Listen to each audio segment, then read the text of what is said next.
And away from that, tensions between Russia and the United States over Moscow's troop buildup near Ukraine spilled into the United Nations Security Council. Both countries have accused each other of being provocative. Russia maintained that there was no proof that Moscow was planning military action and blamed the West for hyping the threat of war. Here now is a report. Tensions between Russia and the U.S. over Moscow's troop buildup near Ukraine spilled into the United Nations Security Council on Monday, with both countries accusing each other of provocation. Russia's UN ambassador Vasily Nebenzia said there was no proof Moscow was planning military action against Ukraine and blamed the West for hyping the threat of war. They themselves are whipping up tensions and rhetoric and are provoking escalation. U.S. Ambassador Linda Thomas-Greenfield countered that it's the threat of Russian aggression that's at issue, not America's desire to deter a military conflict. Our encouraging diplomacy is not provocative. What exactly do you think you accomplished at this Security Council meeting?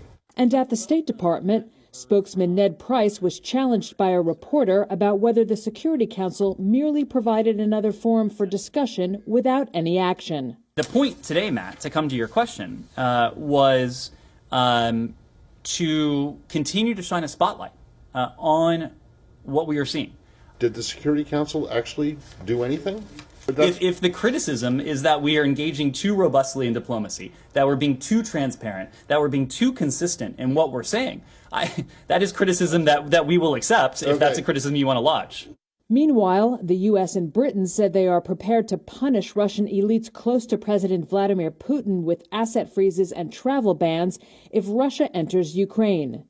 Kremlin spokesperson Dmitry Peskov called the British warning very disturbing and said it made Britain less attractive to investors and would hurt British companies. British Prime Minister Boris Johnson is due to travel to Ukraine on Tuesday, where he said he will urge Moscow to step back from the brink.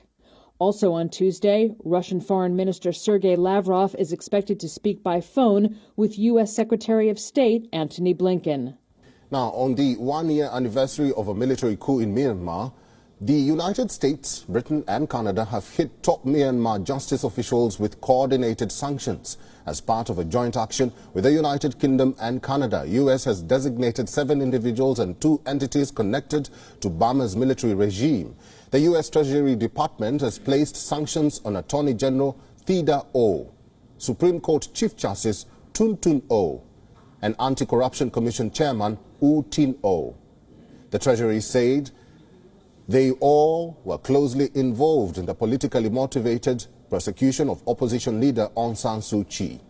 U.S. Secretary of State Antony Blinken said in a statement, "We are coordinating these actions with the United Kingdom and Canada to demonstrate the international community's strong support for the people of Burma and to further promote accountability for the coup and the violence perpetrated by the regime." Blinken also said the United States will continue to press the regime to cease the violence, release all those unjustly detained, and restore Burma's path to democracy. Following the U.S. lead, Britain said it was imposing sanctions against Theda Oh, Tin Oh, and a third person, U Thein So, who is the chair of the country's election commission.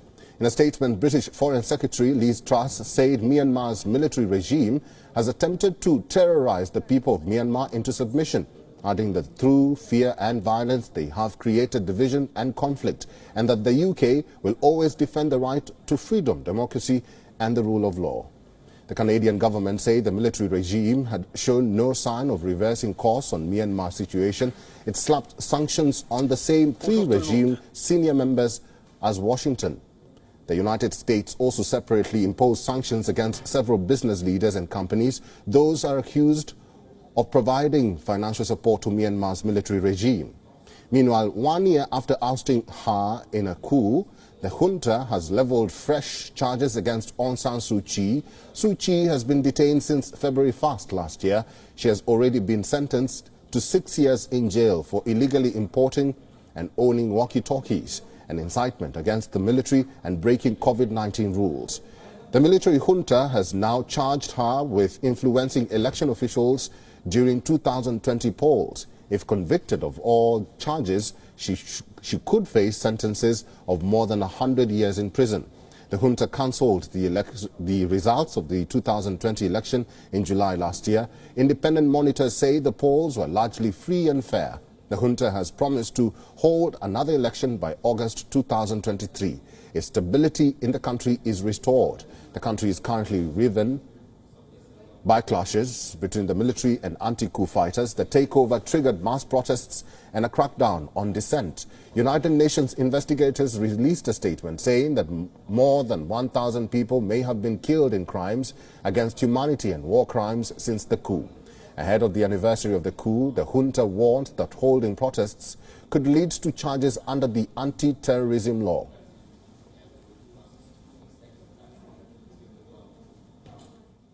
WION is now available in your country. Download the app now and get all the news on the move.